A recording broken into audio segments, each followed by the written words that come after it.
Vivre le carême avec saint François d'Assise. Samedi saint. De l'Évangile selon saint Jean. Après cela, Joseph d'Arimathie, qui était disciple de Jésus, mais en secret par crainte des Juifs, demanda à Pilate de pouvoir enlever le corps de Jésus. Et Pilate le permit. Joseph vint donc enlever le corps de Jésus. Nicodème, celui qui au début était venu trouver Jésus pendant la nuit, vint lui aussi. Il apportait un mélange de myrrhe et d'aloès pesant environ 100 livres. Ils prirent donc le corps de Jésus, qu'ils lièrent de linge, en employant les aromates selon la coutume juive d'ensevelir les morts. À l'endroit où Jésus avait été crucifié, il y avait un jardin, et dans ce jardin un tombeau neuf, dans lequel on n'avait encore déposé personne. À cause de la préparation de la Pâque juive, et comme ce tombeau était proche, c'est là qu'ils déposèrent Jésus.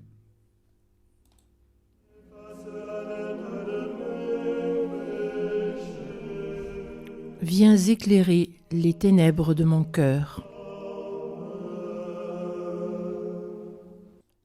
Méditation de Nicole Parigi, membre de l'ordre franciscain séculier.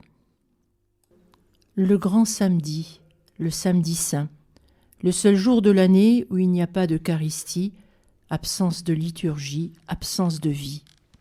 Le jour du grand silence, où nous sommes invités à accompagner notre Seigneur jusqu'aux enfers, où plus le moindre souffle règne, où l'homme se retrouve seul, dans les ténèbres les plus profondes, sans amour. Ce jour où Dieu est mort, ou plutôt, comme le disait le pape émérite Benoît XVI en évoquant ce samedi, où Dieu se cache. Une ancienne homélie nous le rappelle. Que se passe-t-il ? Aujourd'hui, un grand silence enveloppe la terre, un grand silence et un grand calme, un grand silence parce que le roi dort. Dieu s'est endormi dans la chair et il réveille ceux qui étaient dans les enfers. Dans ce grand silence résonne la réalité des hommes et des femmes de notre génération, les peurs, le manque de sens, la vanité de la vie terrestre.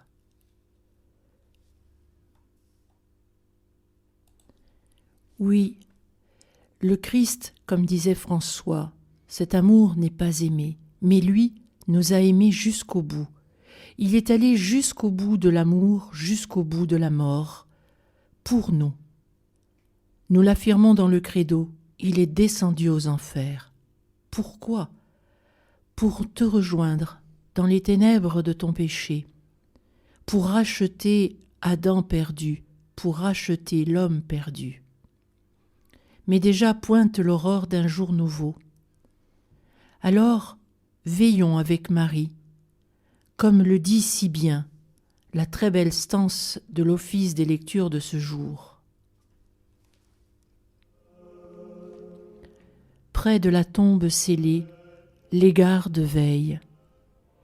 Et pourquoi si la vie est vaincue ? Mais en ton cœur, Vierge Marie, quelle espérance veille ? Comme jadis dans le temple, retrouveras-tu au 3e jour celui que tu appelles dans la nuit ? Lève-toi, bien-aimé, montre-moi ton visage. J'ai cherché celui que mon cœur aime, je l'ai cherché sans le trouver. Avant que souffle la brise du jour, que les ténèbres disparaissent, reviens. Réveille-toi, mon bien-aimé, voici l'heure de ton bon plaisir.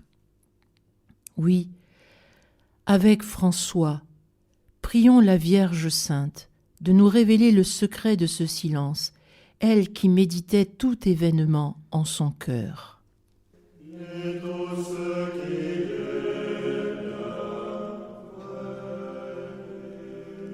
Prions avec saint François d'Assise. Prière à la Sainte Vierge. Sainte Mère de Dieu, douce et belle, prie pour nous le roi livré à la mort, ton Fils très doux, notre Seigneur Jésus-Christ, de nous accorder par sa bonté et par la vertu de sa très sainte incarnation et de sa mort très amère le pardon de nos péchés. Amen.